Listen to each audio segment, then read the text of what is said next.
Game. So why do you have to know how to influence people unconsciously?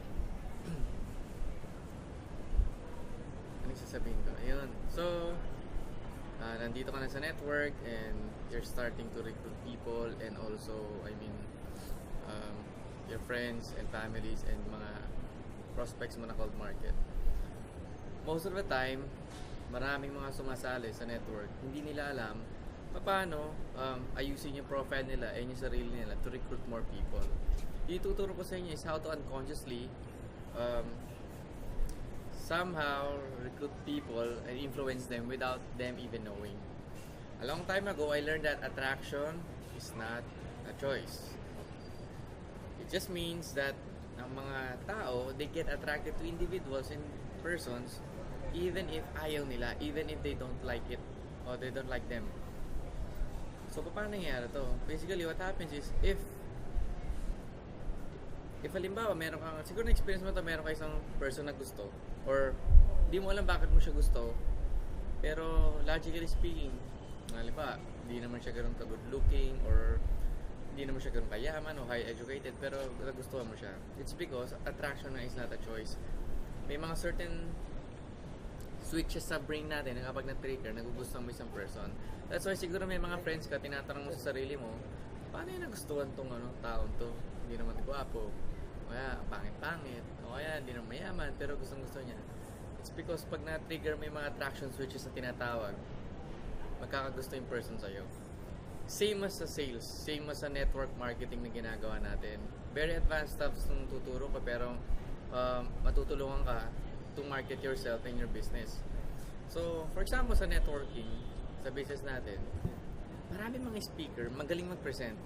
To the point na kahit ayaw ng tao sumasali. Di ba may mga experience yung gano'n na galing ng speaker, di ba? Tawa ng tao mga tao, nag-e-enjoy or napaiyak ng mga tao. Tapos tatanungin mo sa nila, ano natutunan mo? Hindi ko alam. Pero sumali sila. It's because pati ang sales, pati ang buying a product, is not actually your choice din. Kung papansinin mo sa advertising, ginagamit nila itong madalas. They advertise mga bagay minsan like a watch or a phone or a set of clothes or whatever. Tapos binibili mo. Minsan kahit hindi mo gusto eh. Siguro, like for example, yung Colgate or Close-Up, kahit ayaw mo naman yon, pero dahil na mindset ka, everyday, pine-play sa radio or sa TV, binibili mo siya even if ayaw mo. Or minsan di mo na iniisip kung ayaw mo gusto mo eh. Through the principle of familiarity, binili mo na lang siya. So ano ba tong kailangan mong gawin para yung mga tao ma-influensyahan mo sila unconsciously? Okay. Kailangan na maintindihan muna ang concept ng attraction. Okay? Iba pa to sa law of attraction na. So ano ba yung attraction? Ang mga tao, they get attracted to people of value. People are attracted to things of value. Just like ang mga tao, they like to wear mga mamahaling damit, or they would rather prefer a Ferrari over a simple car, or they would rather na buy a certain brand ng phone compared sa isang brand. It's because kapag na-establish yung value ng isang bagay, hindi mo mapigilan sarili mo, but you will eventually get attracted to that and bibilin mo siya o ipapurchase mo or sasali ka. So ano yung mga kailangan mong gawin? First, let's talk about your Facebook profile. Kung papansin mo, yung mga celebrities, mga athletes, mga rock stars, they dress in a certain way, they talk in a certain manner, and minsan may mga poses sila na ginagawa. So pag ginawa mo yun, it would induce a certain emotion within you. And yung mga tao, of course, nagugustuhan nila yung rockstar na yun, o yung athlete o yung celebrity. So, paano ito magagamit sa business mo?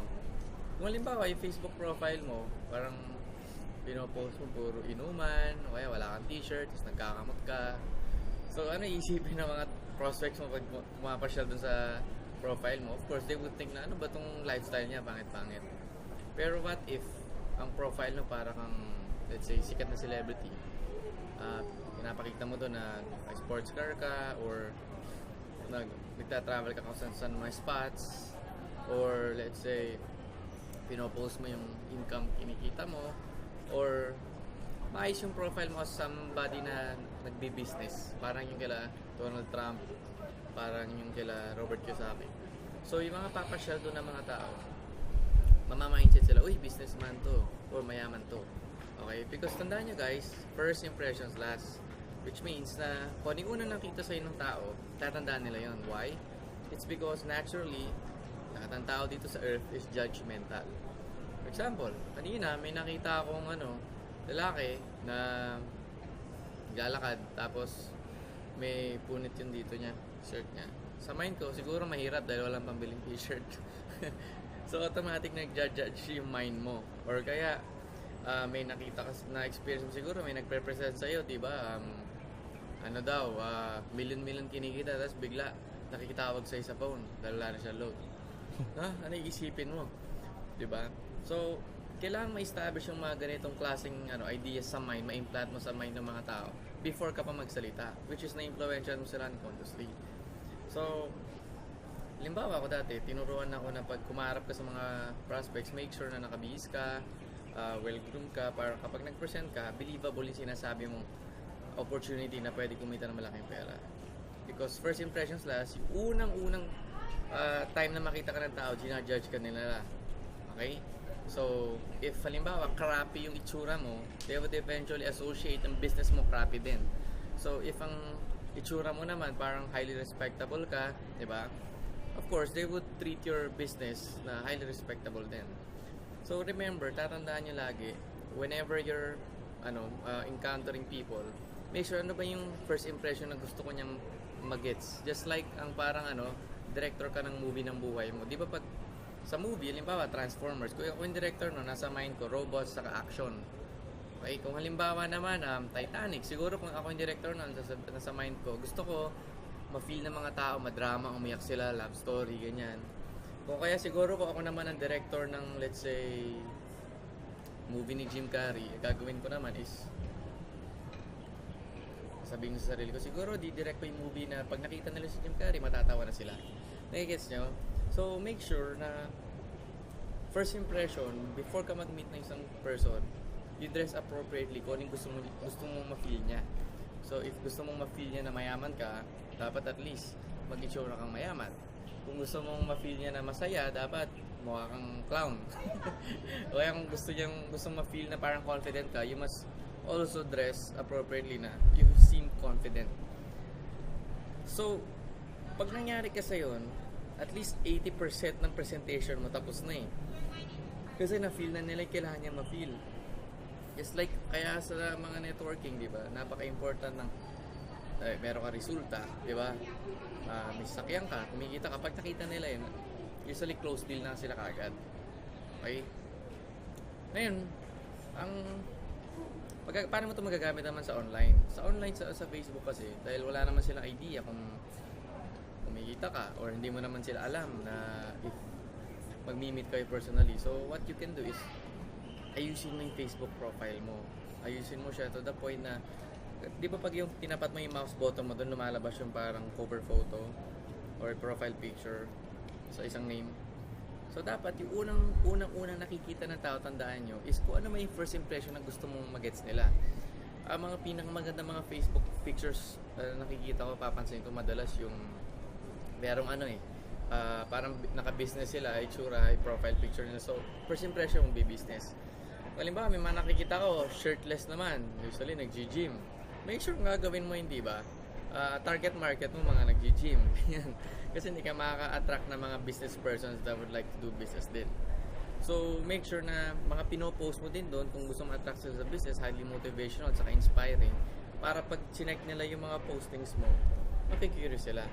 So, ako mahilig ako mag-post ng mga something na nakikurious yung mga tao. Okay? So, remember, kung gusto mo yung mga tao makurious sa ginagawa mo, mag-post ka ng mga nakaka-curious. O yung Facebook profile mo, na cover photo or picture, nakaka-curious din.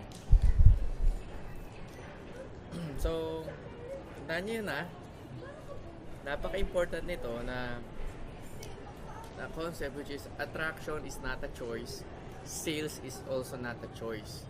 So, which means if na-trigger mo yung certain mga switches sa mind ng mga tao, sa mga pictures na ina-upload mo, sa mga pinopost, sa mga quotes, wall mo, di ba, yung mga pinumuta mga players. Pag na-trigger mo mga yon, magugustuhan ka nila, and eventually, it would probably turn to a sign up or a pay-in.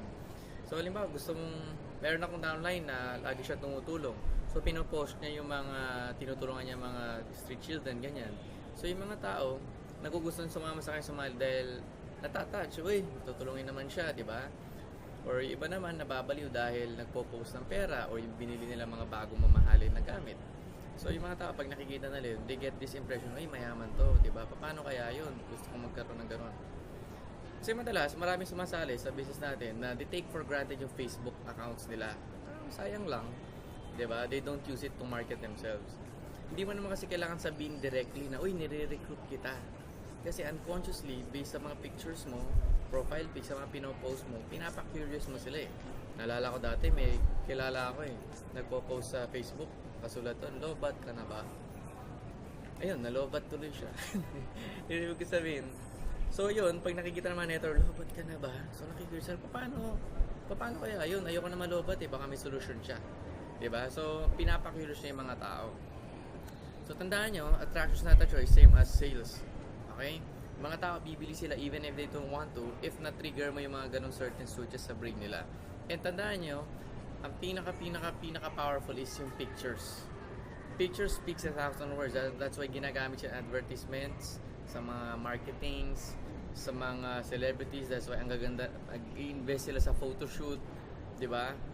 Kung ikaw nanonood ka nito, meron ka extra money, you hire a photographer, tapos mag-picture kayo ng maganda para pag in-upload mo sa Facebook mo, diba? Yung mga tao, they would get curious, and of course, para mina-market mo na rin sarili mo. Just like yung mga models, ganun ginagawa nila madalas eh. Okay? So, I know may natutunan kayo dito sa short clip na to, na make sure that you ayusin nyo mabuti yung Facebook accounts nyo, and of course, make yourself presentable depende kung ano yung theme o yung feelings na gusto mo na maramdaman ng mga tao whenever they look at you. Okay? So that's about it, and see you guys soon. Bye!